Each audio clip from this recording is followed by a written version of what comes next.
Ah. Bonjour à tous, ravi de vous retrouver dans ce beau lieu de la Maison de l'Expatriation, avec le public sur place qui va pouvoir poser des questions en direct, et puis vous qui êtes en ligne, j'imagine, peut-être en France, mais peut-être déjà en expatriation. Avant de commencer, ce que je propose, c'est que ceux qui sont ici, enfin, on va se présenter, vous allez pouvoir vous présenter aussi, et puis on va demander à chacun les questions qu'il a, avec lesquelles il arrive. Comme ça, avec Rachida, on s'assurera de vous répondre. Est-ce que, Rachida, tu veux commencer à te présenter? Eh bien, merci Alix. Donc, Rachida Gassi, directrice du marketing et de la communication et du développement à la Caisse des Français de l'étranger. En quelques mots, la Caisse des Français de l'étranger, le CFE, comme acronyme, c'est un organisme de sécurité sociale spécialisé pour les personnes qui vivent à l'étranger, ou plus communément les expatriés. Un petit mot au petit journal. Merci au petit journal de nous accueillir aujourd'hui ici pour prendre la parole auprès des personnes ayant un projet d'expatriation. Effectivement, on peut admirer ce beau lieu et cet espace assez cosy. Et pour ma part, Alix Carnot, je suis directrice associée d'Expat Communication. Expat Communication, c'est une entreprise qui, depuis 2001, aide les expatriés à préparer leur mobilité avec des sites internet, comme le site Femmes Expat, on en parlera tout à l'heure, avec des services de formation et de coaching sur la carrière à l'étranger ou sur l'interculturel. Et puis avec un baromètre dont on va reparler parce qu'il permet de mesurer plein de données. 4 fois par an, on interroge les expats pour savoir comment ça se passe pour eux. Et on essaie de tirer de leur retour des informations utiles pour ceux qui s'apprêtent à partir, pour que l'expérience des uns serve l'expérience des autres. Voilà ce qu'on fait chez Expat Communication. Vous qui êtes là, est-ce que vous voulez vous présenter en un mot et dire vos questions? C'était pas prévu. Si vous voulez commencer. Ok, je m'appelle François, bonjour. Et moi, je suis en transition. Je vais m'installer à Hanoï début octobre au Vietnam. Et j'ai déjà vécu là-bas l'équivalent de 2 ans.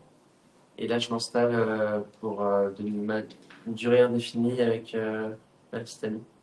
Avec un job tous les deux ou... Alors, on cherche un job. Elle est vietnamienne, donc elle va trouver facilement. Et moi, je suis dans la production de documentaires, donc je peux facturer en freelance, etc. Mais au-delà de ça, j'aimerais bien avoir un CDD aussi, ou un CDI, ou une entreprise française en parallèle aussi. Super. Je m'appelle Valérie Thibault. Moi, je suis thérapeute d'une méthode assez peu connue. En fait, je profite du temps libre que j'ai très brièvement là, découvrir votre lieu et effectivement avoir des informations d'ordre général, déjà une première approche sur à quoi faut-il penser avant de s'expatrier. J'ai quelques idées en tête sur les destinations. Ce n'est pas un projet sur le court terme. Je suis déjà vécue à l'étranger, mais en Allemagne.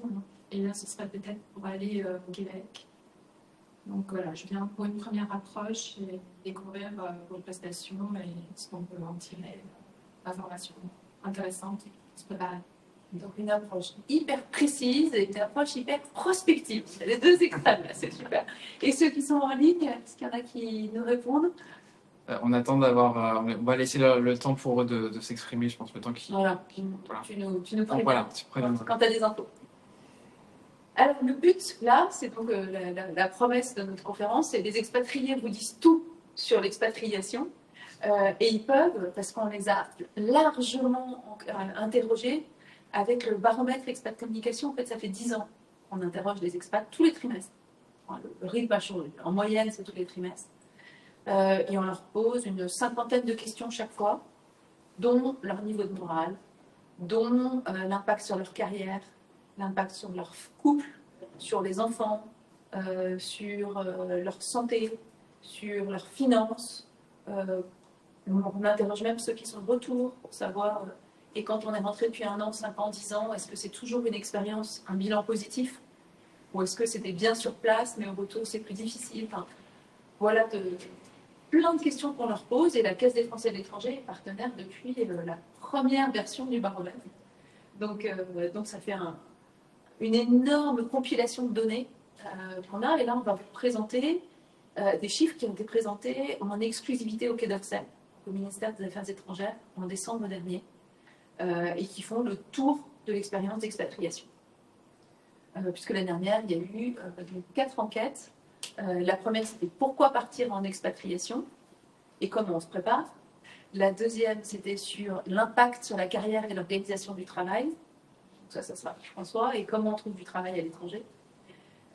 Après, on a regardé l'impact sur la famille, les conjoints, les enfants. Et la dernière, et plus générale et moins connue, c'est comment des sujets plus récents, comme l'identité, enfin, l'interculturel, l'écologie, ont un impact sur nous quand on habite à l'étranger. Et que devient notre identité? Au bout de 10 ans, peut-être au Vietnam, est-ce qu'on est devenu vietnamien ou est-ce qu'on est encore français? Comment on conjugue les deux? On a demandé aux expatriés ce qu'ils en pensaient. Voilà. Alors, à chaque fois, quand on va regarder, on va distinguer différents, ce qu'on appelle des personas. Parce que ce qui est très compliqué quand on étudie l'expatriation, c'est que ce n'est pas une population homogène, c'est même pas une population définie scientifiquement. Si je vous demande de vous décrire les Français, c'est quelque chose de techniquement simple, c'est ceux qui ont une nationalité française, ou on va regarder ceux qui résident en France, mais dans les deux cas, c'est des populations qu'on sait évaluer numériquement, on sait qui l'est et qui ne l'est pas, et on a plein d'études sur eux, ce qui fait qu'on sait corriger les études en fonction de plein de données. L'expatriation, c'est différent. Expat, ça ne veut rien dire. Et d'ailleurs, très souvent, quand on s'adresse à des Français de l'étranger, il y en a qui nous disent « Ah bah oui, mais moi, je ne suis pas un expat, parce que ça fait 5 ans, 10 ans, 20 ans que je suis là. » Ou il y en a qui vont dire « Moi, je ne suis pas un expat, je suis un immigré. » Ou d'autres qui vont dire « Ah non, non, moi, je ne suis pas un immigré, je suis un expat. » Donc, définir cette notion, c'est très compliqué. Ça fait dire beaucoup de bêtises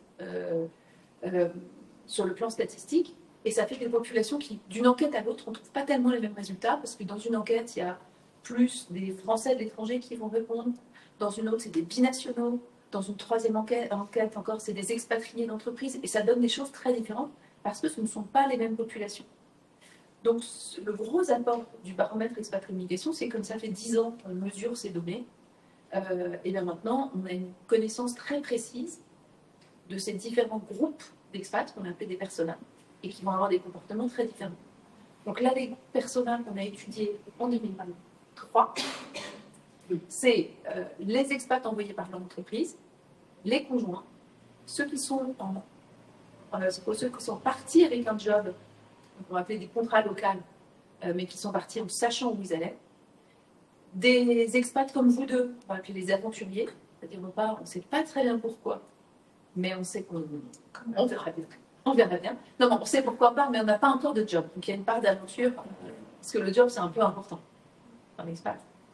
Et puis derrière, on a les retraités, une population qui est importante, aussi parce qu'elles font beaucoup d'études, c'est vrai. Ils ont plus de temps pour répondre aux études, donc ils sont bien représentés dans les enquêtes.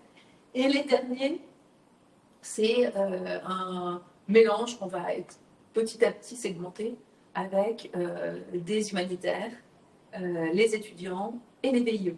Et là, déjà en 2024, on a commencé à sortir les VIE pour les regarder de plus près. Ça, tout de suite, un VIE, super piste pour vous. C'est quand même une des meilleures façons de partir quand on est jeune. J'en profite pour dire qu'on a Jean-Marc en ligne qui nous dit que lui, justement, voudrait être potentiellement digital nomade. Donc, c'est aussi une catégorie qui peut être intéressante. Carrément. Voilà, et qui voudrait partir dans un pays de la région LATAM ou en Floride. Voilà. LATAM ou Floride. Floride, c'est presque LATAM. Voilà, exactement.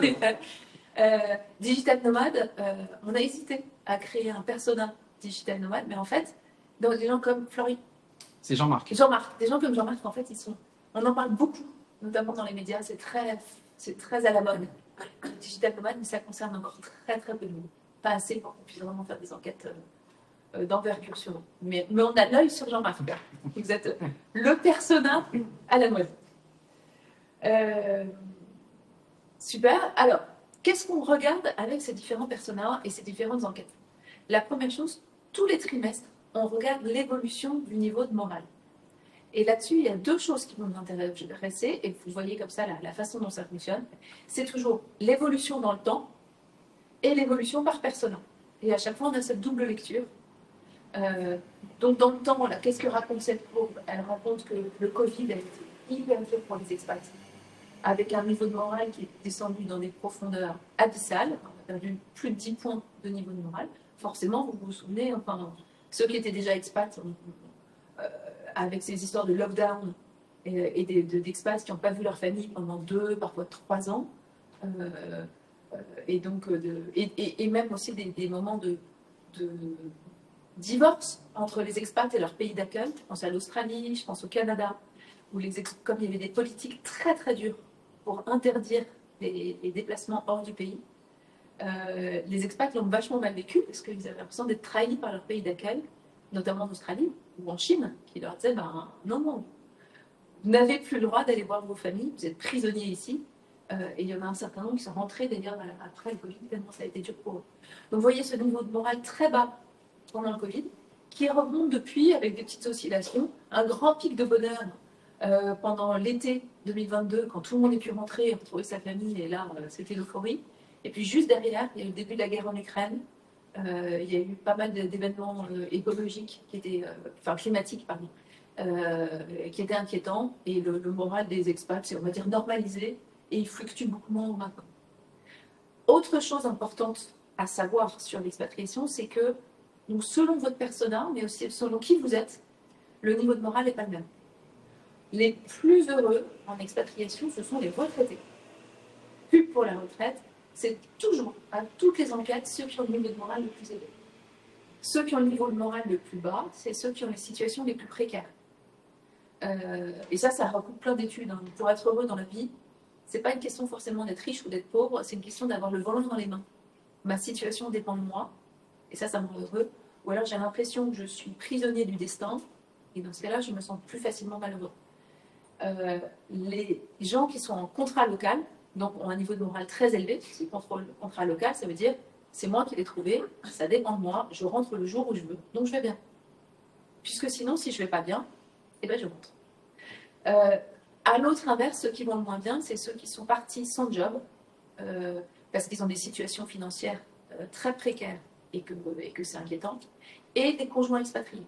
Et il y a régulièrement 5 points d'écart dans les couples envoyés par une entreprise entre le collaborateur, qui a le volant dans les mains, c'est son contrat, il est occupé, et le conjoint, qui lui se demande parfois un peu ce qu'il fait là, et qui a souvent l'impression, même s'il a été acteur de la décision, on est en 2024, on n'est pas en 1850, le conjoint a décidé de partir aussi, mais il n'a pas l'impression d'avoir le volant dans les mains. Donc son niveau de morale est plus bas. Ce qu'on apprend aussi, c'est que le moment où le moral est le plus bas, c'est le retour de toute l'expérience. C'est la phase la plus difficile. Et que ceux qui cherchent un job sont ceux qui vont le moins bien de toutes les catégories étudiées. Donc, le niveau de morale le plus bas n'est jamais mesuré pour l'instant sur une population statistique, hein, pas sur un individu. Sur une population, c'est celui des conjoints de retour qui cherchent du boulot depuis plus d'un an. Et cela, le niveau de morale est à 46 en dessous de 50, ce qui est très faible pour ce genre d'études. Donc, si on veut partir et être heureux, il faut être retraité. Et si on a 30 ans, comment on fait? Alors, ceux qui sont très heureux aussi, c'est les vieillots. Ça, c'est plus pour les vieillots. C'est une population qui va très bien en expatriation. Est-ce que, Rachida, tu veux compléter sur ces études de morale? Je pense que c'est très clair. Comme d'habitude, là, on a un panel on a énormément de statistiques. Moi, je voudrais juste dire que c'est aussi pour ça qu'on soutient le baromètre depuis le début. C'est que on en avait besoin, nous, côté CFE, pour avoir des informations sur le monde de l'expatriation, sur le besoin en fait, des personnes, ne serait-ce que ces différents personas. Tout ça, c'est des éléments qu'on ne trouve pas quand on tape des recherches sur Google. Et donc, on est très content de pouvoir participer à ce baromètre spécifiquement et aujourd'hui d'avoir autant de données et d'informations sur les besoins des expatriés. Donc, merci à Expat Communication de nous alimenter en données et en statistiques. Et merci à la CFE de nous soutenir dans cette démarche. Étape suivante, ce que je vous propose, c'est de montrer dans la première enquête qu'on a fait en 2023, qui vous concerne, c'est-à-dire pourquoi est-ce que les expats partent et est-ce qu'ils vont trouver ce qu'ils sont partis chercher. Ça, c'est un des points qui a le plus évolué dans la mobilité internationale depuis 10 ans qu'on fait des enquêtes. C'est que on est passé d'une expatriation qui se faisait avant tout pour des raisons professionnelles. Vous pouvez repenser à l'expat des années 80, je ne sais pas si vous vous souvenez, pour ceux qui étaient nés dans les années 80, les gens qu'on connaissait qui habitaient à l'étranger, la plupart avaient été envoyés par une entreprise. C'était rarement des gens qui étaient partis à l'aventure. Aujourd'hui, ça s'est complètement renversé pour très largement la première raison de partir, vous voyez, 48% des expatriés, c'est une aventure humaine, familiale et culturelle. Je pars à l'étranger pour élargir mon champ d'horizon, presque pour me réaliser moi-même dans un autre environnement. C'est une cause personnelle. Et la deuxième, c'est la qualité de vie. L'expérience professionnelle, elle vient très loin, en 4e position, comme justification du départ. Et ça, c'est majeur, parce que c'est valable pour tous les personas. Vous vous souvenez, dans les personas, il y a un persona qui est l'expatrié d'entreprise. Et bien, lui aussi, il part d'abord pour des raisons personnelles. Je peux dire que dans les entreprises, quand on a dans le baromètre, on a plein d'entreprises qui sont membres qui commandent ces études et qui les regardent. Ils étaient un peu étonnés de découvrir que les expats qu'ils envoient à l'autre bout du monde avec des super packages, ils partent d'abord pour une raison personnelle.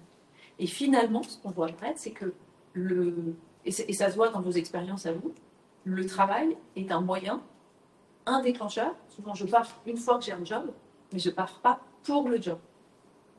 Ça, c'est vraiment une différence forte avec elle. Et sur ce point, si je peux compléter, la CFE, la Caisse des Français de l'étranger, quand elle a été créée en 1978, c'était d'abord pour accompagner les entreprises qui expatriaient leurs collaborateurs. Donc nous, cette information, elle est primordiale pour la CFE parce que du coup, forcément, à un moment donné, il faut que notre offre elle soit en adéquation avec ce changement de paradigme. Donc, on continue d'accompagner les entreprises, mais aujourd'hui, et depuis 2019, cette enquête-là nous a permis de nous dire qu'il fallait travailler des offres et des services pour des particuliers, des individuels, des personnes, effectivement, qui prennent le contrôle de leur projet d'expatriation. Et alors, après on a regardé, bon, très bien, donc vous partez d'abord pour le développement personnel, etc., et la qualité de vie. Est-ce que ça correspond aux bénéfices que vous tirez sur place? Sinon, il faudrait vous le dire tout de suite à vous qui vous apprêtez à partir. Attention, c'est pas ça que vous allez trouver. Eh bien si, ça tombe bien. La première chose, quand les experts font le bilan de leur expérience, la première chose qu'ils ont trouvée, c'est qu'ils ont beaucoup progressé en termes de développement personnel. Avant même, ça se joue un peu, mais avant même la découverte d'un nouveau pays et d'une nouvelle culture. Et donc ça, à des moments où je me disais, oh, ouais, c'est un peu de la littérature, quoi. On dit ce qu'on trouve à l'étranger, c'est d'abord soi-même. Eh bien oui, c'est vraiment ce que nous disent les expats.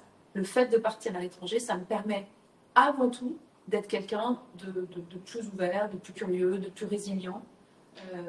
Et ça, c'est encore plus important que d'apprendre l'allemand ou d'avoir découvert l'Afrique. Même si parler l'allemand, découvrir l'Afrique, on voit que c'est très important. Le niveau de vie, vous voyez, il est toujours dans le troisième bénéfice de l'expatriation, mais à 20 points en dessous. C'est beaucoup moins important. Et là-dessus, j'aime bien citer une phrase que j'ai vue dans les verbatim il y a longtemps, ça doit faire 7 ou 8 ans. Mais à chaque fois j'y repense, une femme qui disait, dans les verbatim, donc c'est ces petits commentaires qu'on peut laisser dans les enquêtes, et cette femme disait « Mari envolé, enfant parti, pas de job, et je ne regrette rien ». J'avais été hyper émue en voyant cette phrase, en me disant, mais qu'est-ce qu'elle a trouvé de si important qui puisse valoir un mari, même des enfants et un job, et un confort matériel en tout cas? Eh bien, elle a trouvé sa solidité, sa capacité à être elle-même ou à être bien dans des environnements différents, et c'est une forme de solidité hyper importante. Donc voilà quelque chose qui n'est pas forcément très tangible, mais qui est hyper important sur l'expérience d'expatriation. Sujet plus à la mode, la charge mentale. Qu'est-ce que devient la charge mentale quand on part à l'étranger? Elle augmente pour tout le monde de 2 points en moyenne. Et elle n'augmente pas en premier chez les femmes. La charge mentale, c'est un sujet très féminin. Et bien donc, ce ne sont pas les femmes dont la charge mentale augmente le plus en expatriation, ce sont les collaborateurs d'entreprise. c'est-à-dire ceux qui sont envoyés par leur entreprise, c'est-à-dire à 80%, 70 ou 80% des hommes, parce que ceux-là, ils doivent conjuguer le fait de découvrir un nouveau pays, le fait d'avoir beaucoup de responsabilités professionnelles, le fait de contribuer quand même aussi à l'installation de leur famille. Et donc c'est vraiment pour eux qu'il y a un point de vigilance sur l'équilibre de leur perso-pro. Donc ça c'est un message qu'on relaye beaucoup auprès des entreprises. Et chaque entreprise mesure cette évolution de la charge mentale pour ces expatriés. C'est pas du tout la même d'une entreprise à l'autre. Après, ceux qui sont en contrat local aussi vont avoir une forte. Donc, c'est compliqué de gérer un boulot et une expat, et en même temps, c'est indispensable. Mais ça se coupe, il faut s'y préparer. Et même les retraités disent que leur charge mentale a beaucoup augmenté. Pourquoi ils sont toujours à la retraite, je vous rassure, mais c'est parce que, de toute façon, à partir du moment où on est à cheval sur 2 pays, la situation devient compliquée.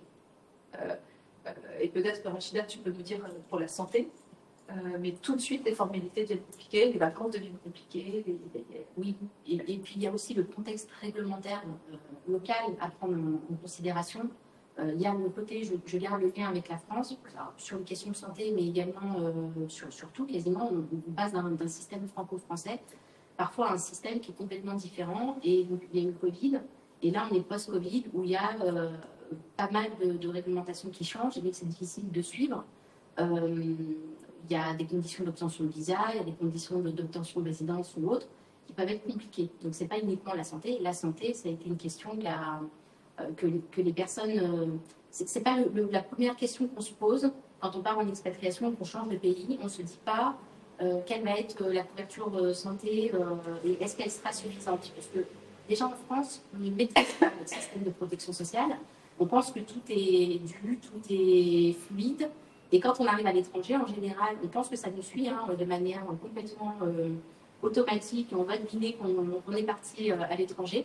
Ce n'est pas le cas. Et en général, les Français, en tout cas qui vivent à l'étranger, se rendent compte que c'est complexe quand c'est trop tard. Ça veut dire quand il arrive quelque chose en expatriation. Hospitalisation. Voilà. Donc les coûts de la santé ne sont pas les mêmes. Donc, je crois qu'on l'aborde après. Les coûts de la santé ne sont pas les mêmes. Ils ont aussi beaucoup évolué avec l'inflation. Ils ont beaucoup augmenté. Et donc, ça, c'est des questions, si on ne les a pas préparées au préalable, quand ça nous arrive sur place, on est démunis, on ne sait plus quoi faire. On a une proposition, on va vous en montrer un peu tout du long, sur le site Femmes Expats, où en flashant ce QR code, vous trouverez notre guide de l'expatriation. C'est un gros truc, il fait plus de 80 pages, avec plein de listes de formalités à mettre en place, et plein de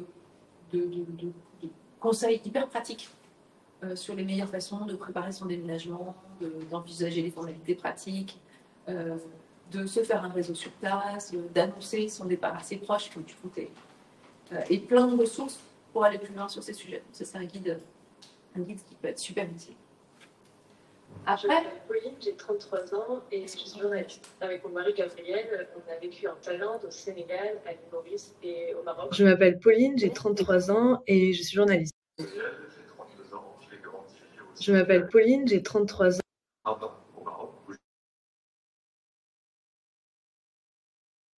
Je m'appelle Pauline, j'ai 33 ans.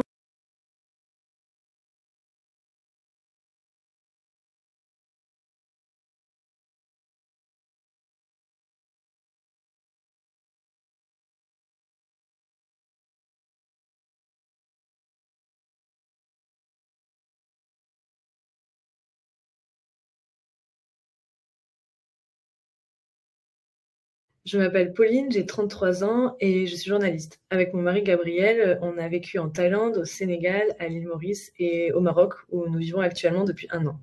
Je m'appelle Gabriel, j'ai 32 ans, j'ai grandi au Sénégal et j'habite aujourd'hui à Rabat, au Maroc, où je développe mon entreprise.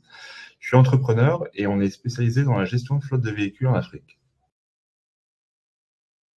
J'apprécie de vivre à l'étranger parce que j'aime sortir de ma zone de confort au quotidien, être stimulé par un environnement que je ne connais pas.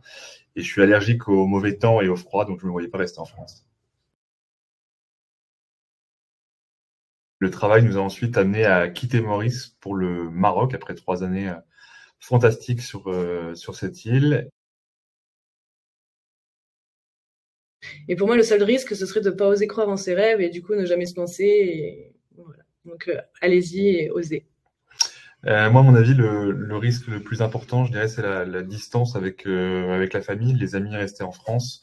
Le risque, ce serait que les liens se distendent, mais aujourd'hui, avec la visio et la facilité à prendre un avion, finalement, je trouve que ces risques sont pas si importants que ça. On partage cette envie de continuer à voyager.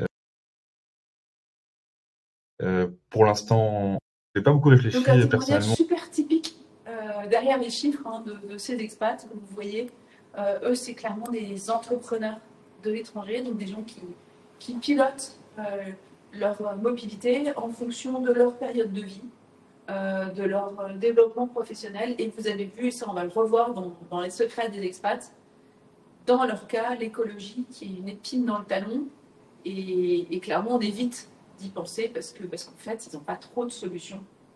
Donc pourquoi trop épiloguer sur un problème quand on ne sait pas trop comment gérer? Ça, c'est leur solution à eux. J'aimais bien leur tête quand on leur a posé la question, ils ne s'y attendaient pas du tout et ils ne savaient pas trop quoi répondre. Donc voilà sur ces exemples. Et puis oui, et je voulais juste vous montrer avant le site Femmes Expat. Si jamais vous avez des questions sur l'expatriation, que je vous ai montré tout à l'heure, le guide de l'expatriation, sur Femmes Expat, il y a 3000 articles, tous assez pratiques. Ce n'est pas un site d'actualité, Femmes Expat, c'est vraiment un site sur comment vivre au quotidien et au mieux sa mobilité, avec des articles à la fois sur comment est-ce que je déménage avec mon chat, mais aussi comment rencontrer des gens dans le pays où je vais arriver, pas mal de sujets emploi, et puis des sujets sur la santé, sur les relations sociales. Si j'oublie des choses, Rachida, qui connaît bien notre site. Oui, je pense que tu as dit l'essentiel. Voilà. Alors, je continue mon panorama des enquêtes et de ce que nous disent les expats. Vous avez vu tout à l'heure qu'ils ne partaient pas essentiellement pour la carrière. Néanmoins, pour la plupart d'entre eux, ceux que vous voyez en orange, l'expatriation a fait progresser leur carrière. Alors, vous voyez que ceux dont la carrière a le plus progressé, une fois de plus, ça n'est pas les expats d'entreprise, c'est ceux qui sont partis en contrat local. Pourquoi est-ce que leur carrière progresse plus que celle des expats d'entreprise? Pour deux raisons. La première, c'est que c'est eux qui pilotent leur expat, donc ils ne sont pas conduits à accepter des choses qu'ils ne voudraient pas pour garder leur visa de travail. Ils sont beaucoup plus agiles, eux aussi leur visa de travail dépend de leur job, mais ils sont beaucoup plus agiles pour trouver un autre job sur place que l'expat d'entreprise qui n'a pas cherché, qui a été envoyé et qui du coup se sent très souvent un peu handicapé dans ses recherches sur place. L'autre raison pour laquelle je pense que les expats d'entreprise se sentent plus à l'aise dans leur carrière à l'étranger, c'est qu'ils n'ont pas cette épée de Damoclès du retour. Les expats d'entreprise savent très bien que le retour est une phase difficile à négocier, et donc ils sont plus contents de là où ils en sont et ils ont moins d'inquiétude pour la suite. Donc ceux-là sont les plus contents. Ensuite, vous voyez les expats d'entreprise. Ceux pour qui la carrière est la plus difficile, et ça on en reparlera, c'est les conjoints expatriés. Voilà, donc, attention à ceux qui suivent leur conjoint.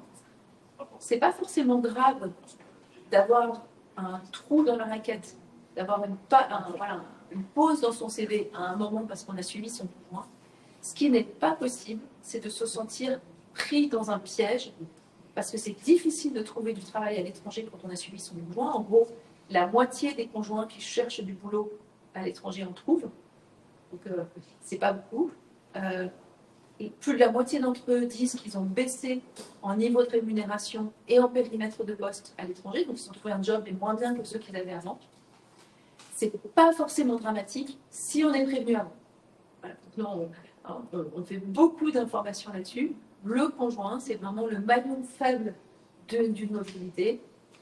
Ça peut très très bien se passer. Il y a plein de conjoints qui sont heureux, mais il faut les protéger. Voilà, et voilà un point important. Après, sur la carrière, il y a une donnée, donc on a Jean-Marc qui nous écoute et qui est digital nomade. Les digital nomades, ils représentent 12% des expatriés, c'est-à-dire il y a 12% des expats qui sont en full remote à l'étranger. Alors ça peut être un conjoint, voilà, quelqu'un qui a suivi son conjoint et qui a gardé son job en France et qui du coup travaille complètement à l'étranger, ou ça peut être quelqu'un aussi qui a décidé, ce qui est beaucoup plus rare, de partir avec son job en disant je pourrais travailler n'importe où dans le monde. Ça c'est une minorité. Et puis il y a un gros tiers des expatriés qui ne font pas du tout de télétravail parce que leur job ne s'y prête pas. Ce qui est devenu très rare, c'est des boîtes qui disent je ne vais pas vous envoyer à l'étranger pour que vous soyez en télétravail. Ça, c'est ce qu'on a beaucoup entendu en 2021-2022, quand le télétravail se généralisait. On ne l'entend plus maintenant, les expatriés, même d'entreprise, ont le droit en général à 1 ou 2 jours de télétravail, comme les gens du siège. D'autant plus que souvent, ils ont pas mal de déplacements, ou des déplacements en ville qui sont très très longs. Donc cette journée de télétravail, de repos, il est bien réduit. Et d'ailleurs, ça c'était une révolution pour les entreprises quand on leur a annoncé ça. Vous voyez que plus de 40% des expatriés estiment indispensable d'avoir droit à du télétravail. Et on leur dirait, en gros, si vous ne me laissez pas faire du télétravail comme tout le monde, quelque part, je ne partirai pas. Voilà. Ça, c'est un gros changement dans le monde de la mobilité internationale. Petit flash sur les... Ah oui, peut-être pardon, juste avant sur le télétravail. Est-ce que ça a un impact sur la sécurité sociale, sur la protection sociale, et je pense notamment aux digital nomades? Côté CFE, non, ça n'a pas d'impact puisque nous, on couvre vraiment des garanties en fait, de santé ou de prévoyance pour les salariés ou de retraite. Donc, c'est même, je dirais même important de vérifier dans sa couverture santé, de bien avoir une prise en charge. Alors, ça va être plutôt sur l'aspect de la prévoyance en cas d'accident de travail, d'accident même à la maison pendant qu'on exerce son activité, de bien s'assurer que l'assurance prise couvre cela en accident de travail et pas, ne couvre pas du tout. Donc, côté CFE, nous on le fait, et que ce soit plus particulièrement l'expatrié qui travaille depuis son domicile, la couverture fonctionne aussi. En revanche, je suis en France, je décide, en gardant mon contrat français, d'aller travailler en Thaïlande. Là, il y a un enjeu de protection sociale. Ce n'est pas parce que je garde mon contrat français que la Sécu française me protégera en Thaïlande. Clairement, en fait, la sécurité sociale en fait, dépend de son lieu de résidence. En fait, elle est conditionnée à ça. Donc, si on réside en France, la sécurité sociale, en tout cas l'affiliation à la sécurité sociale est obligatoire, il y a des cotisations.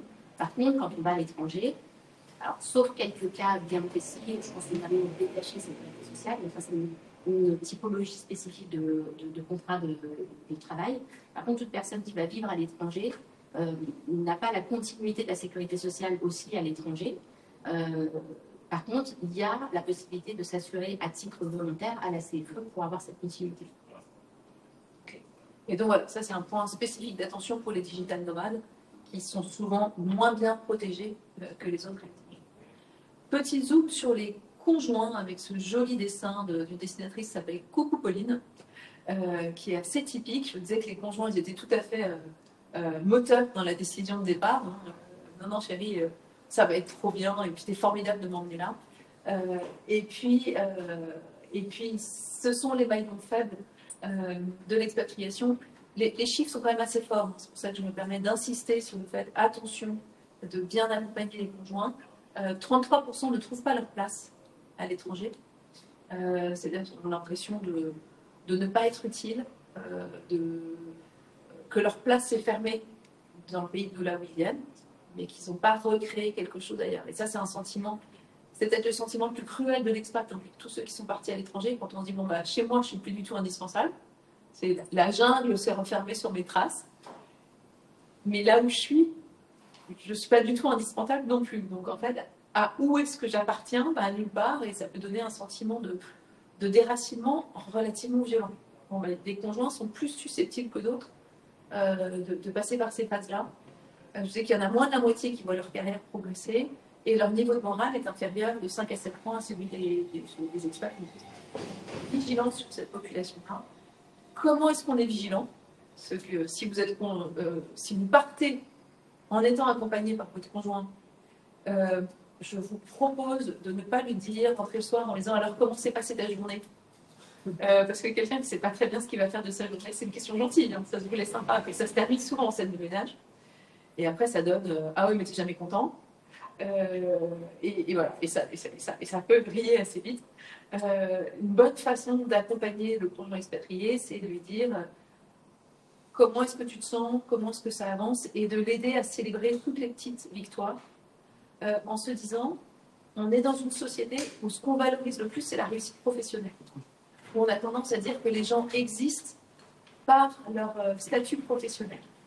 Et là, il va falloir ensemble se recadrer sur les personnes, elles existent en fonction du rôle qu'elles jouent dans la vie tout court. Ça peut être dans la famille, ça peut être dans des associations autour, ça peut être voilà, mais pas du tout que le job. Enfin, quand on le dit comme ça paraît évident, mais quand on est en expat, c'est un point important à recaler. Et quand on est le conjoint, je pense que le plus important, c'est de ne pas rester seul. Et notamment, les Français peuvent avoir tendance à se dire, bon, j'arrive à l'étranger, je ne veux pas voir de Français, parce que je ne vais quand même pas aller en Chine pour voir des Français. Notre recommandation, c'est de dire, vous allez en Chine et vous voulez voir des Chinois, vous avez carrément raison, vous apprenez le chinois formidable, mais soyez pas plus sectaire dans un sens que dans l'autre. Vous commencez par voir des Français, ils vous apprendront plein de trucs, ils vous accueilleront, ils seront vos ambassadeurs, au pont pour vous arriver à vous intégrer. Et dans un deuxième temps, vous verrez peut-être déjà des internationaux, pas forcément des locaux, mais d'autres internationaux. Ma meilleure amie en Italie était espagnole, ma meilleure amie en Espagne était italienne, parce que c'était des étrangers comme moi, mais déjà d'un autre pays, c'était déjà des super rencontres qui nous ouvrent. Et il faut du temps pour arriver à avoir les locaux. Et là-dessus, je vous pose juste une question. Combien de personnes étrangères avez-vous invité à dîner dans votre famille cette année? Si c'est zéro, comme c'est le cas de 99% des Français, pourquoi est-ce que des étrangers, dans le pays où vous allez aller, vous inviteraient chez eux? Pas une question de compensation, hein, c'est juste, c'est pas comme ça que ça se passe dans la vie. C'est difficile, c'est long de se faire des amis locaux. Donc, ça prend du temps, et après on pourra le poser dans les questions. Il y a plein de façons d'accélérer. Mais pour rebondir, je suis assez d'accord. Connaissant assez bien maintenant la population d'expatriés, on se rend compte que, où qu'ils soient dans le monde, les Français en fait se regroupent en communauté et c'est un vrai réseau d'entraide. Ça nous fait gagner énormément de temps dès le début pour savoir comment ça fonctionne, ne serait-ce que les transports, les outils de téléphonie, enfin des aspects très pratico-pratiques. Et puis effectivement, petit à petit, une fois qu'on fait sa place, qu'on comprend un peu l'aspect culturel du pays, là on peut effectivement envisager de vraiment se mêler à la population locale. Mais c'est pas un crime en fait de rester entre Français quand on arrive au dans début. un pays. Oui, au début. Si au bout de 5 ans on est toujours là, il faut se poser des questions. Mais au début, c'est bien. Je continue les enquêtes et on va regarder, là encore, les petits secrets que les expats doivent vous raconter de qu'est-ce qui va bien et qu'est-ce qui va moins bien quand on habite à l'étranger. Ceux dont les expats sont le plus contents, c'est l'accès à Internet. Ça peut pas sembler anecdotique, mais quand on habite loin de chez soi, comme l'expliquait Pauline et son mari, Internet c'est juste crucial. Mais dans la plupart des pays, ça marche tout aussi bien qu'en France, même en Afrique. En général, ça va bien. Ils sont contents de la qualité de vie sur place et de leurs conditions de logement. Qu'est-ce qui est plus difficile? Le plus difficile pour les expats, c'est la fiscalité, et notamment comprendre les histoires de non-double imposition et comprendre le régime fiscal sur place. Donc ça, notre recommandation, c'est dès que vous le pouvez, passer par un expert pour ne pas avoir de mauvaises surprises. Pas trop à la française, on a l'habitude, on a des services publics qui sont, c'est pas la mode de le dire, on a quand même des services publics de très grande qualité en France, ce qui fait qu'en général, on n'a pas besoin d'avoir recours à des experts fiscaux ou des conseils juridiques pour faire sa déclaration d'impôt ou même pour son entreprise. Quand on est à l'étranger, les situations sont plus complexes, ça n'est pas votre langue, donc la plupart du temps, c'est vraiment nécessaire. Les démarches administratives sont aussi le deuxième point d'insatisfaction des expats sur place. Et le troisième, c'est le coût de la vie. On fait un focus sur la santé. Voilà, j'espère que vous voyez bien. Focus sur la santé.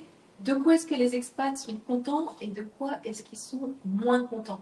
Là où ils sont le plus insatisfaits, c'est sur les règlements de tiers payants, enfin de l'assurance santé. Merci. C'est sur le coût des soins, donc c'est tout ce qui va être lié au coût. Alors ça, on va le remesurer cette année. La grande question en 2023, c'est une année d'inflation hyper forte, et notamment de rattrapage des coûts de santé par la plupart des mutuelles après le Covid. Alors, est-ce que c'est pour ça qu'ils sont aussi insatisfaits cette année sur les coûts de la santé à mesurer? En tout cas, ce qui est sûr, c'est que c'est une des grosses surprises quand on arrive à l'étranger. La santé, ça coûte hyper cher. En fait, en France, ça coûte très cher, hein, bien sûr. Regardez la part de votre salaire qui part pour la Sécu. C'est invisible, mais quand on a la curiosité de le regarder sur sa feuille de paye, c'est important, voire extrêmement important. Mais à l'étranger, ça l'est tout autant. Simplement, au lieu que ce soit prélevé sur la feuille de paye, on le finance en plus, et ça peut être des coûts de 10 à 15 000 euros par an pour une famille.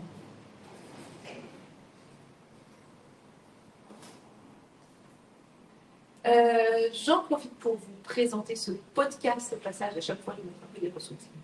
Dans ce podcast de l'expatriation au féminin, il y a un chapitre, le deuxième, sur de la protection sociale que je vous recommande et qui est sympa et bien fait. Vous retrouvez la protection au féminin. Et j'en arrive à la dernière enquête de l'année qui portait sur justement toutes ces questions de est-ce qu'on peut être soi-même, comment est-ce qu'on peut être soi-même en expatriation et quels sont les changements dans nos valeurs. Alors, qu'est-ce qu'on a demandé aux expats? On leur a dit dans quoi est-ce que je peux être moi-même. On avait pas mal de gens qui nous disaient tiens, la France est très avancée sur les questions liées à la liberté d'être soi, que ce soit en termes de genre, en termes de liberté sexuelle.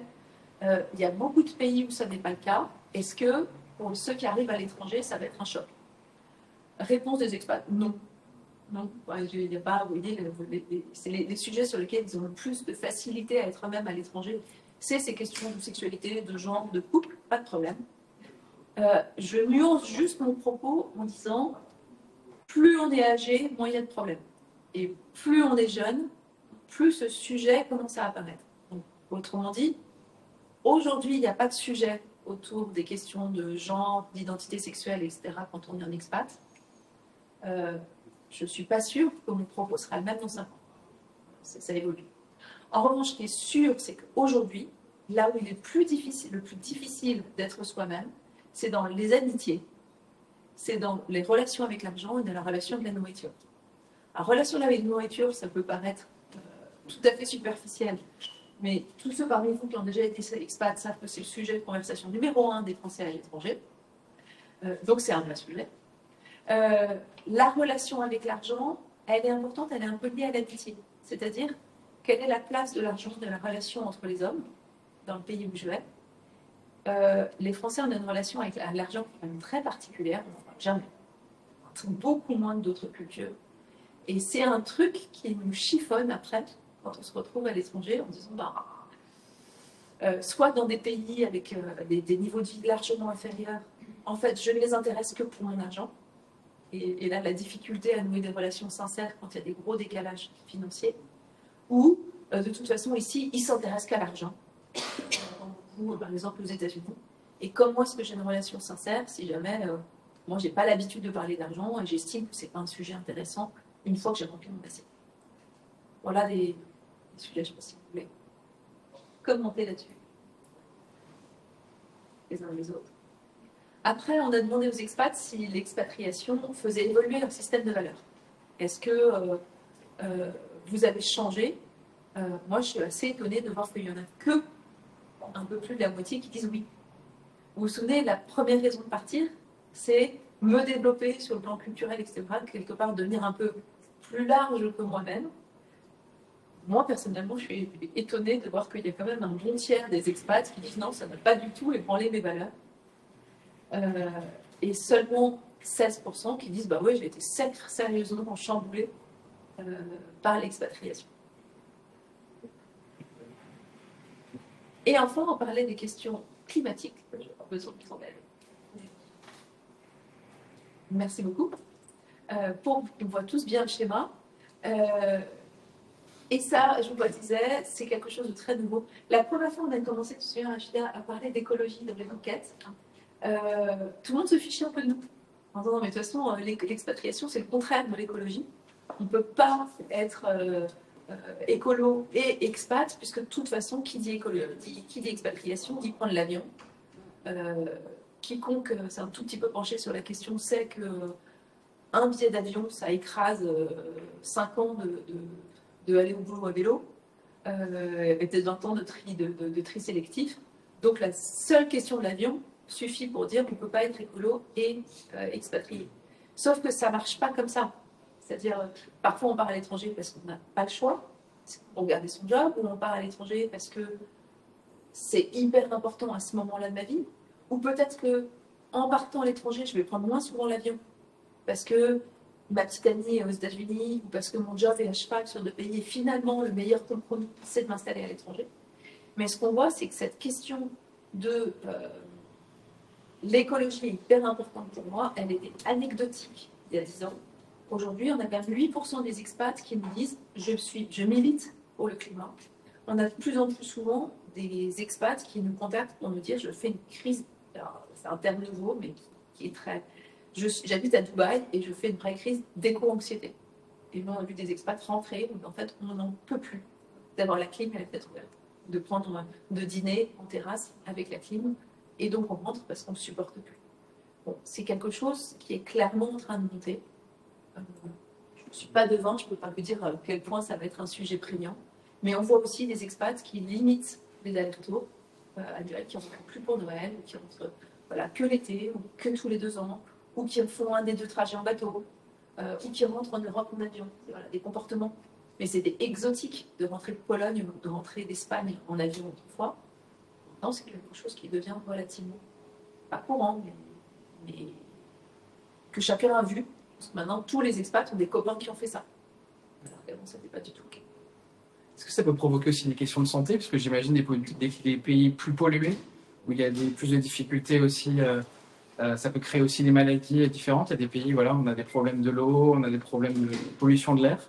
Est-ce que c'est des choses aussi qui arrivent pour des expatriés et qui n'étaient pas préparés en fait à voir que le dérèglement climatique a des impacts réels sur leur vie, sur leur quotidien? Tout à fait. Tout à fait. On voit d'abord des refus d'expatriation. Alors, on voit quasiment pas de refus d'expatriation pour des questions purement écologiques. Non, je ne partirai pas parce qu'il y aura trop d'allers-retours, ça reste hyper minime. En revanche, je ne partirai pas à Mexico parce que j'ai des enfants asthmatiques et que je ne veux pas qu'ils aillent à Mexico, à Shanghai ou à Delhi, enfin, surtout à Mumbai. Ça, on en voit tous les jours. Je suis malheureux, je ne me suis pas assez préparée, et je suis malheureux parce que les enfants n'ont pas le droit de faire de sport dans la ville où j'habite parce que c'est trop pollué. Oui, ça on en voit tous les jours. C'est vraiment un critère qui compte. Alors, pour compléter, c'est pas forcément. Alors, ça peut être parfois un refus d'expatriation, de primo-expatriation.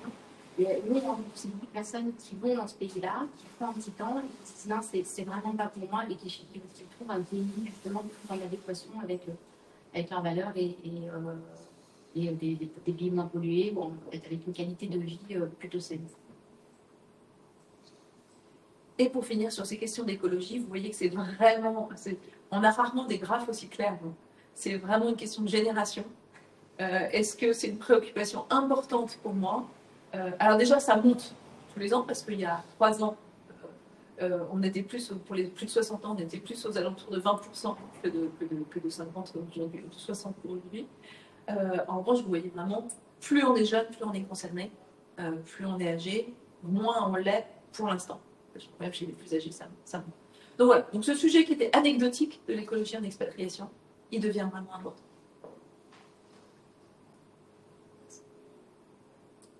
Et il dépend évidemment de là où on habite, là où on a trouvé la conscience écologique la plus forte, ou le malaise écologique le plus fort, c'est clairement aux Émirats arabes unis, puis aux États-Unis, qui sont pratiquement à 2 fois la perception du racisme.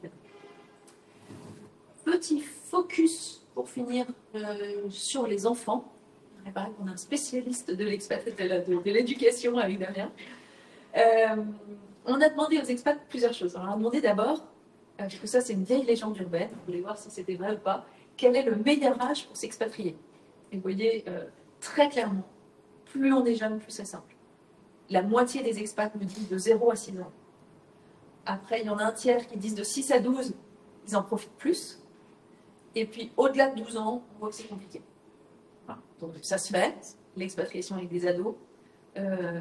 Mais point de vigilance, j'aime à dire, un adolescent, c'est comme un jeune oiseau hein, qui apprend à faire des tours autour du nid familial. Clairement, quand on l'emmène à l'étranger, on lui coupe les ailes. Et donc là, c'est un peu l'injonction paradoxale. Deviens un homme, mon fils, mais sans tes potes, qui sont le moyen de quitter le noyau familial. Donc ça le fait, mais c'est des ruptures. Et dans les motivations de départ, je n'ai pas trop insisté au-dessus au début, mais le fait d'avoir des enfants internationaux et le développement interculturel de l'enfant est très fort dans les motivations des parents. Et ils ont raison, parce que les enfants expats sont des enfants beaucoup plus ouverts, qui parlent plus de langues, qui ont une capacité à aller vers l'autre, une intelligence émotionnelle qui est plus élevée que les autres. Ça, c'est prouvé par plein d'études, y compris les nôtres. En revanche, ce sont aussi des enfants qui sont plus fragiles, qui ont davantage de failles de personnalité et qui demandent un peu plus d'accompagnement. Donc c'est génial pour les enfants, mais vous n'aurez pas un enfant simple. Vous aurez un enfant intelligent. Ça ne sera pas forcément le plus heureux des enfants. Ça demande un petit peu d'accompagnement. Sur les systèmes éducatifs, vous voyez là la répartition des enfants en fonction des types de scolarité, avec une prépondérance de l'école française. Quand il y en a, et quand c'est pas trop cher pour la famille, sachant qu'il y a des bourses à l'école française, et la satisfaction, je vais être hyper crue, ce que nous disent les expats, c'est qu'on en a un petit peu pour notre argent. C'est-à-dire que plus l'école est chère, plus on en est content. Et celle qui a le plus bas niveau de satisfaction, c'est l'école locale. Après, c'est des chiffres à prendre avec précaution, parce que là, je vous l'ai dit de façon très crue.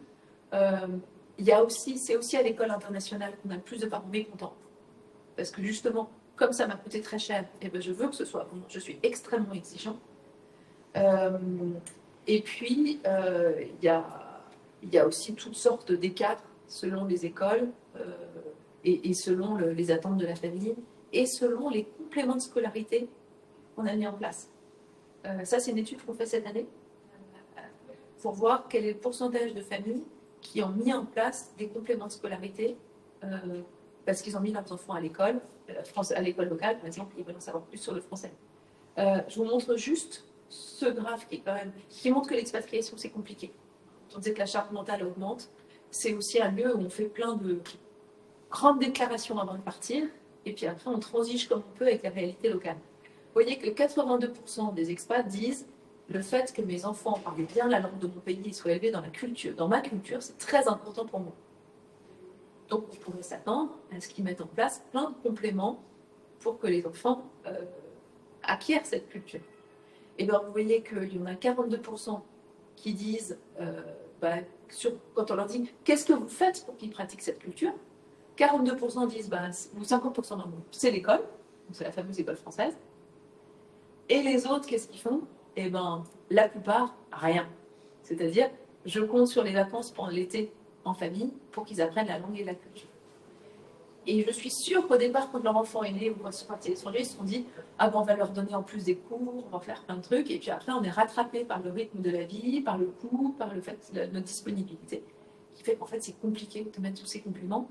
Et donc, il existe, pour ceux qui partent, plein de systèmes complémentaires, peut-être le plus connu, le FLAM, ces réseaux de français langue maternelle, mais qui sont encore pas assez mis en pratique parce que ça demande un gros investissement plein. Non, à part, nous, on a des témoignages, effectivement. Alors, est-ce qu'on est peut-être rattrapé, mais est-ce qu'on pense pas aussi qu'à la maison, on parle suffisamment français, on consomme suffisamment français pour que ce soit suffisant? Là-dessus, j'ai pas de stats, mais nous, ce qu'on voit, c'est qu'il y a plusieurs générations maintenant de Français qui vivent à l'étranger. Le système de protection sociale fait partie des valeurs françaises, finalement. Donc la CFE est un peu la continuité et même beaucoup la continuité du système français. Et aujourd'hui, on se rend compte qu'on peut avoir des enfants d'expats qui sont assurés à la CFE. Et quand on leur pose la question de pourquoi ils sont assurés à la CFE, ils nous répondent c'est mes parents qui m'ont demandé. Sans trop savoir pourquoi, sans trop avoir le lien, c'est que les parents m'ont dit que c'était important. Donc ils le font, mais comme ils n'ont jamais vécu en France et n'ont jamais connu ce système-là, c'est un peu en décalage avec ce qu'ils connaissent. Donc il y a aussi une pédagogie autre à avoir que la CFE est en train d'effectuer aussi. La pédagogie est à l'école, à la CFE et un peu dans toutes les organisations françaises, j'ai envie de dire. Et chez tous les prestataires qui vous accompagnent pour qu'ils soient bien, bien conscients de la réalité de votre expérience, c'est aussi à ça que ça va.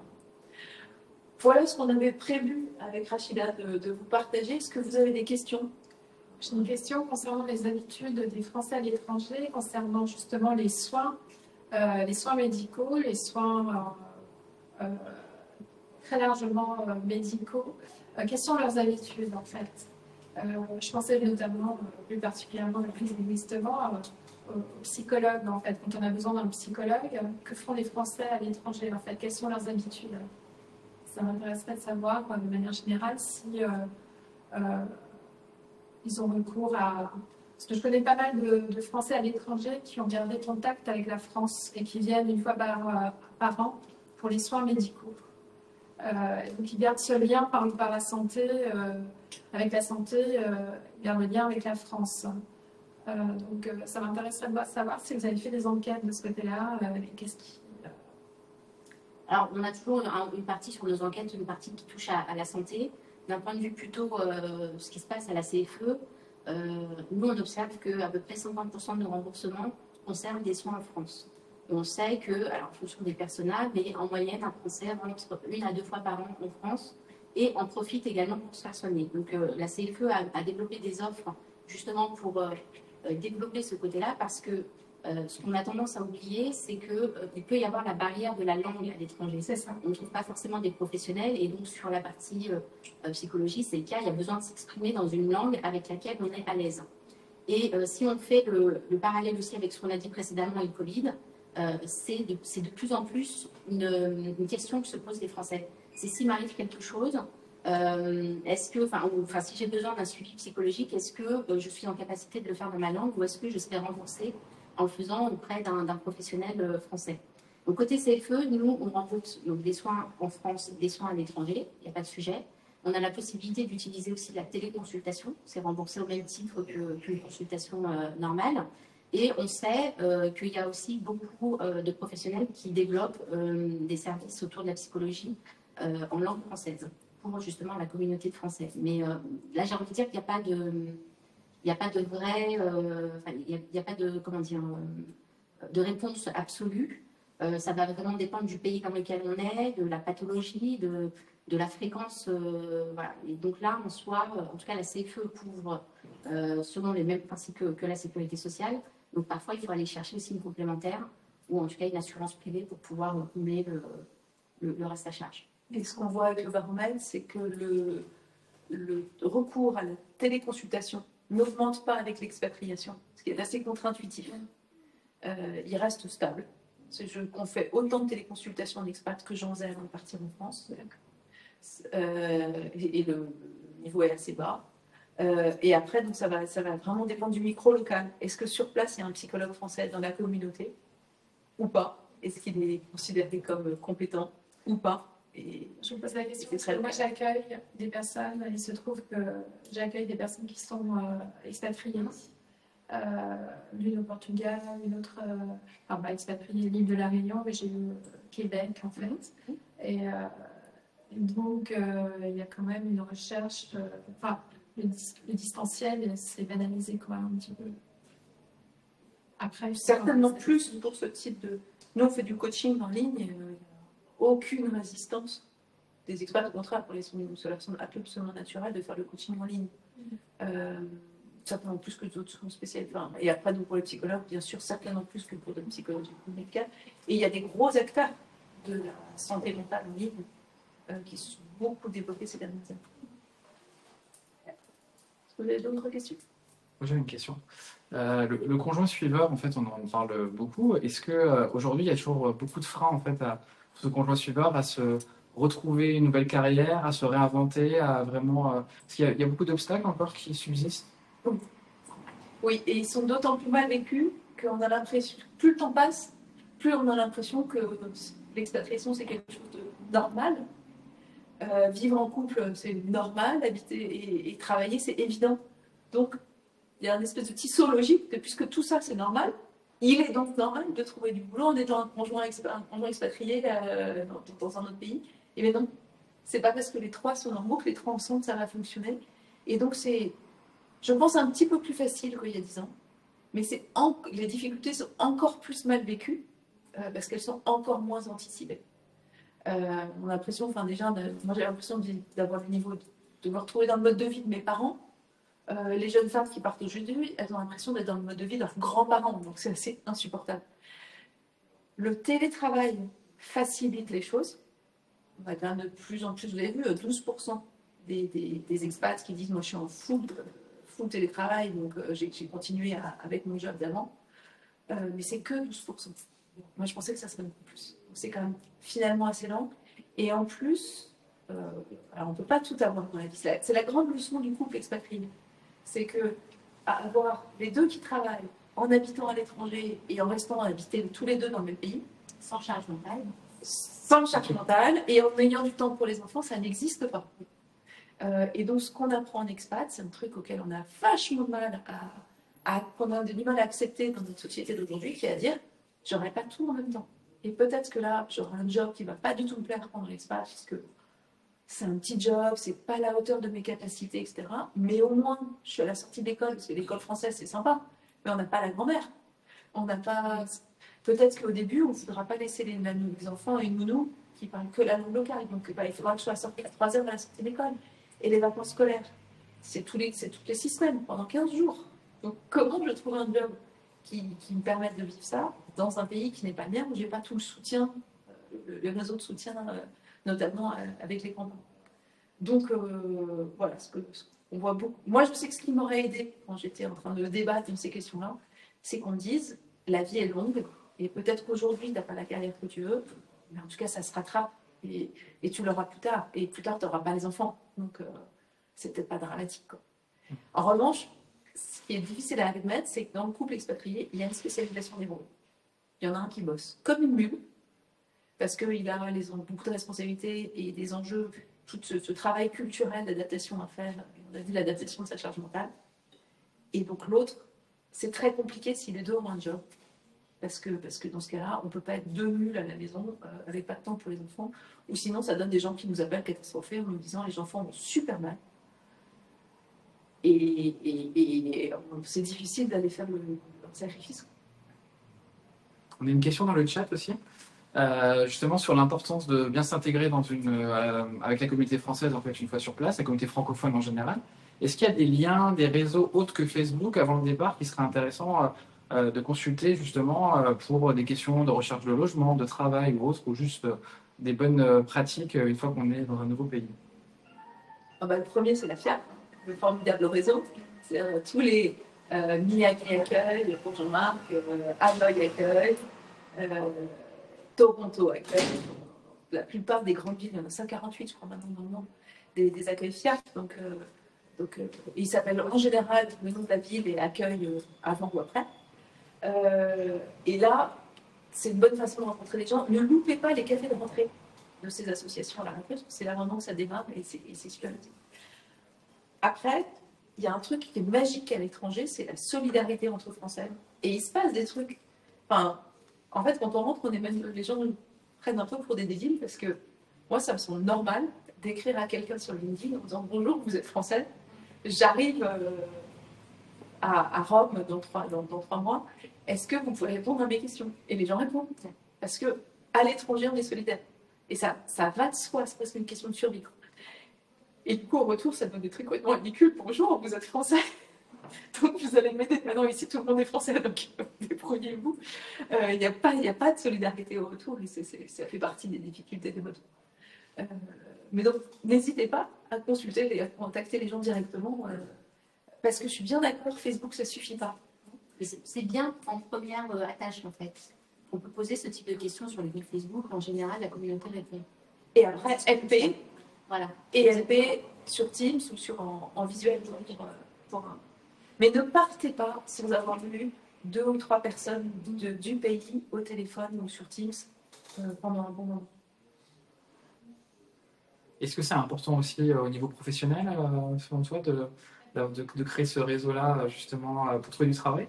Avant de partir. Alors déjà, on nous serine tous ça. On trouve du boulot par le réseau, je pense que vous le savez tous. À l'étranger, c'est encore plus vrai. C'est 80% des expats qui nous le disent. Ils ont trouvé du boulot par le réseau. Réseau qui se travaille avant de partir. Là, je vous ai mis le guide de la scolarité, mais on a aussi un guide pour trouver du travail à l'étranger sur le site Femmes Expat qui est hyper complet, donc n'hésitez pas. Et qui montre bien comment utiliser son réseau. On a parfois, je ne sais pas si parmi vous, il y en a qui ont encore des freins, ou si ça vous semble à tous évident.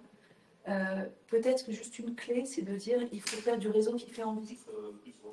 Quand vous faites du réseau, pensez qu'en fait vous rendez service à quelqu'un parce que vous lui donnez l'occasion d'être utile. Je rigole, mais c'est ça le fond du réseau. Je te donne l'occasion d'être sympa, je vais beaucoup te remercier. Et donc, il y a quand même un truc un peu sioux derrière qui est je dois poser des questions qui permettent à la personne de se mettre en valeur, mais pas la mettre dans une situation où elle doit dire non. Et donc, qu'est-ce que ça veut dire? C'est-à-dire quand on fait du réseau pour chercher du travail, on ne demande pas du travail. Parce que là, les gens n'en ont pas, ils vont vous dire non, ils vont se sentir mal de vous dire non, et vous aurez l'impression que vous les avez dérangés, quelque part, ils vont un peu vous en vouloir pour ça. Alors que si vous demandez des contacts, si vous demandez des infos, si vous demandez un avis, tout le monde a des contacts, des avis, surtout des avis. Et les gens seront très contents de vous avoir dépanné comme ça. Moi, je demandais plein de gens. Voilà. Et n'hésitez pas, et là-dessus 2 conseils, le guide donc, de la recherche d'emploi international sur le site Femmes Expat, et sur le site Femmes Expat aussi, vous avez la possibilité de prendre rendez-vous avec des coachs. On a 40 coachs qui sont experts de la recherche d'emploi un peu partout dans le monde. Donc si vous voulez un coup de main, ou si vous galérez déjà dans votre recherche, n'hésitez pas à les contacter, et c'est leur métier, ils sont nourris des enquêtes que je vous ai présentées, ils ont accompagné à eux tous des milliers de gens. Et donc, c'est vraiment savoir-faire de vous aider à retrouver du boulot là où vous êtes. On n'a plus de questions en ligne. Je propose c'est de terminer la version en ligne et puis de prolonger l'échange avec les personnes qui sont sur place. Super. Je vous laisse juste terminer du coup sur ce que vous voulez, des liens, des choses que vous voulez échanger sur la partie en ligne pour nous. Alors moi je trouve qu'on l'a pas assez dit. Je vais juste rabâcher, mais pour nous, on dit souvent avec Alix, quand on fait ce genre d'intervention, c'est de bien préparer le projet d'expatriation. Donc, si vous êtes là à la fois en ligne ou en présentiel, c'est qu'il y a déjà cette démarche-là. On donne pas mal d'informations sur où aller chercher de l'information. Parce que quand on cherche juste sur Internet, on trouve tout et son contraire. Le site de Expat Communication Femmes Expat, il y a énormément d'informations. Sur la partie protection sociale, la CFE, on diffuse aussi pas mal d'informations. Il y a des coachs, il y a des conseillers aussi que l'on peut joindre par téléphone qui peuvent donner un maximum d'informations. Donc voilà, donc c'est vraiment préparer, aller chercher beaucoup d'informations aussi auprès de la communauté française déjà installée. Voilà, donc c'est vraiment, si j'ai un mot, c'est préparer son expatriation. Et ensuite, préparer son retour si jamais il y a un retour. Dès le départ, et je finirai en disant, ne restez pas seul. L'expatriation, c'est les expats à 95% plébiscitent l'expatriation en disant qu'ils ne regrettent pas leur choix. En revanche, il y a des passages compliqués, ça fait partie de l'aventure, c'est pas grave. Mais pour que ça ne devienne pas grave, il ne faut pas rester seul. Donc, vous voyez des Français, des internationaux, des locaux, qui vous voulez, mais soyez très vigilants à vous constituer un réseau et sinon, contactez-nous parce qu'un expat isolé est un expat en danger. Alors que l'expat, c'est l'expérience qui tient ses promesses. Dans la plupart des cas, ne la rate pas. Très bien, merci. On va terminer juste la partie en ligne.